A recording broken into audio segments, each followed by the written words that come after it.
tout le monde, aujourd'hui on se retrouve pour une nouvelle vidéo et ça va être un tutoriel Fimo. Comme je vous l'ai dit, j'aimerais bien en faire vraiment un par mois car à un moment je m'étais délaissée et j'en sais carrément plus. Mais là je suis motivée à en faire et du coup aujourd'hui on se retrouve pour un tutoriel Fimo sur une gaufre, donc une gaufre fruitée plus précisément. Mais il faut savoir qu'en fait j'ai fait un tutoriel gaufre il y a 1 ou 2 ans de cela, mais j'ai dû le supprimer pour des questions de droit d'auteur. Donc du coup, enfin de droit d'auteur pour les musiques, hein, je précise. Donc du coup bah je vous en refais une parce que je pense qu'elle est plus du coup disponible sur YouTube, où je montre ma technique de gaufre que j'ai un peu développée pour voir réaliser des gaufres les plus réalistes possibles et en même temps que ça soit assez facile du coup pour vous présenter en fait le tutoriel. Donc j'espère que ça va vous plaire, que vous allez comprendre bien toutes les étapes et du coup je vous laisse tout de suite découvrir ce tutoriel d'une gaufre fruitée. Il vous faudra du coulis, des bâtons d'esquimau et une pince, de la maïzena, une plaque de texture gaufre, un rouleau, un pinceau, un dotting tool et des petits cure-dents, et des objets coupants tels qu'une lame, un scalpel et un petit couteau. Et les pâtes de couleur que je vous montre actuellement pour les petits fruits, et vous pouvez aussi prendre une canne telle que moi j'ai pris une canne banane, et ensuite de la Fimo champagne. Pour commencer, prenez des bâtons d'esquimau que vous disposerez de part et d'autre de votre boule de champagne pour pouvoir l'aplatir à une proportion égale. En fait, ça va permettre pour ceux qui n'ont pas de pasta machine d'obtenir une plaque fine de la même épaisseur. Puis vous allez venir parsemer de la maïzena par-dessus, ça évitera à la plaque de texture de coller. Donc justement par la suite vous allez prendre votre plaque de texture gaufre et la poser par-dessus pour pouvoir imprégner le motif sur votre pâte champagne.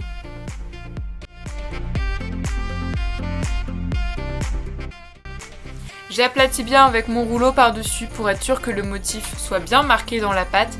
Et par la suite avec votre lame vous allez couper la taille de votre gaufre que vous souhaitez. Donc moi j'ai fait une forme de rectangle, mais vous faites la forme que vous souhaitez.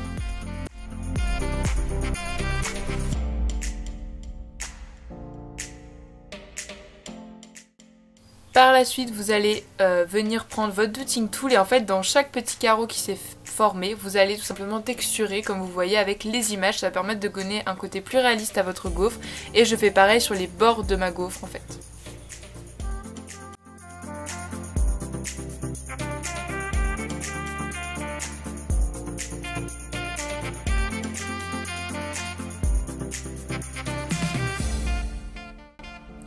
Par la suite je viens prendre une pastel ocre que je vais du coup prendre sur mon pinceau pour pouvoir colorer ma pâte et la donner un côté plus cuit parce que là sinon votre gaufre n'est clairement pas cuite et pas très appétissante. Donc voilà, je vais la colorer un peu avec d'un pinceau et ma pastel sec de couleur ocre. Et voilà, la base de ma petite gaufre est terminée.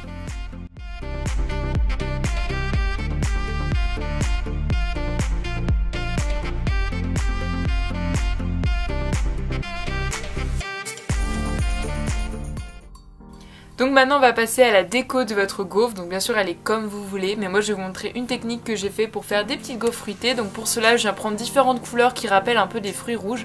Donc déjà je prends un violet assez pastel que je viens former en boudin, puis ensuite je viens couper un tout petit bout pour faire des tout petits fruits, parce que oui en effet c'est tout petit pour que ça rentre sur votre gaufre. Donc je fais ma petite boule et ensuite je viens prendre un dotting tool pour creuser l'intérieur. Donc voilà, c'est comme ça que je fais mes petites mûres et je vais en faire plusieurs par la suite pour pouvoir bien garnir ma gaufre parce que je préfère quand c'est bien garni tout simplement. Et ensuite je viens mettre de la maïzena par-dessus pour donner un côté encore une fois plus réaliste. Et je viens faire ça avec plusieurs couleurs, enfin 2 teintes de violet exactement, mais vous pouvez faire ça avec le nombre de teintes de violet que vous souhaitez.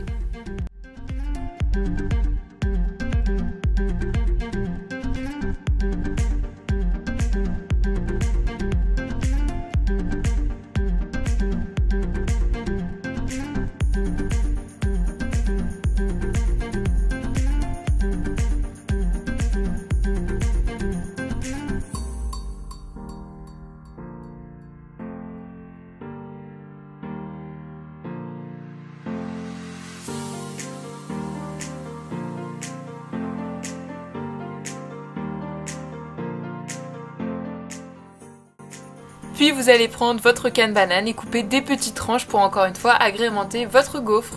Donc vous en coupez plusieurs, à vous de faire le nombre que vous souhaitez, encore une fois.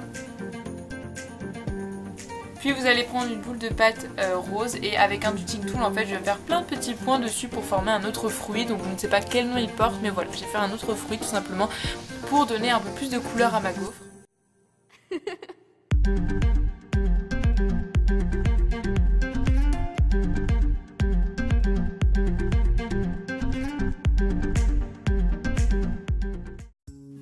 Donc ensuite vous allez prendre votre coulis, donc en fait c'est pour agrémenter la gaufre. Moi j'ai fait un coulis Fimo dur plus Fimo liquide, mais si vous n'en avez pas vous pouvez tout simplement prendre un autre coulis que vous mettez après cuisson, donc il faut bien cuire tous vos petits éléments avant.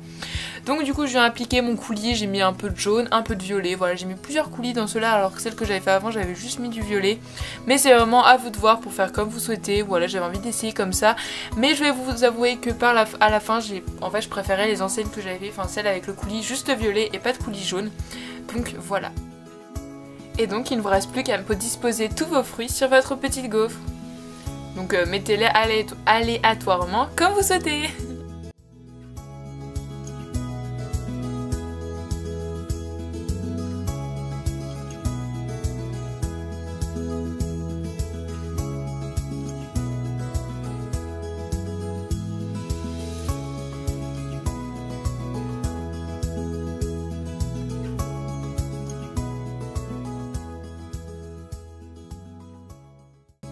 Et enfin vous allez prendre du blanc que vous allez encore faire une fois un boudin assez fin cette fois-ci pour pouvoir former la chantilly. Moi je préfère la faire maintenant en Fimo qu'avec la chantilly après la cuisson, mais vous faites comme vous voulez.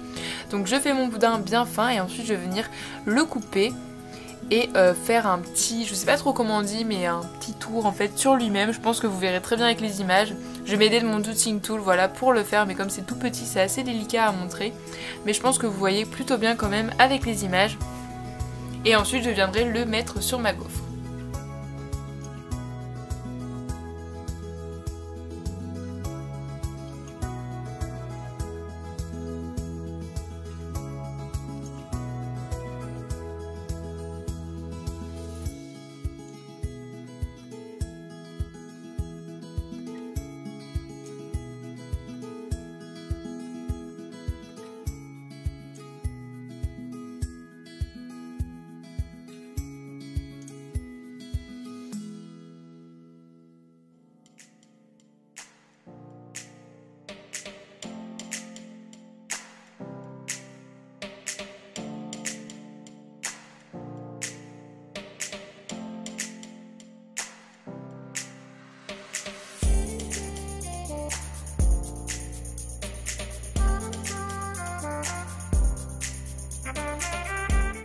Et voilà, il vous reste plus qu'à cuire votre création à 110 degrés pendant 30 minutes.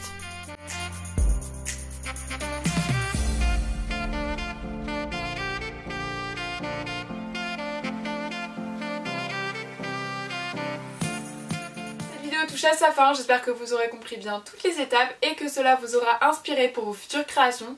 Sur ce, moi je vous fais d'énormes bisous et on se retrouve très bientôt pour une prochaine vidéo. Bye!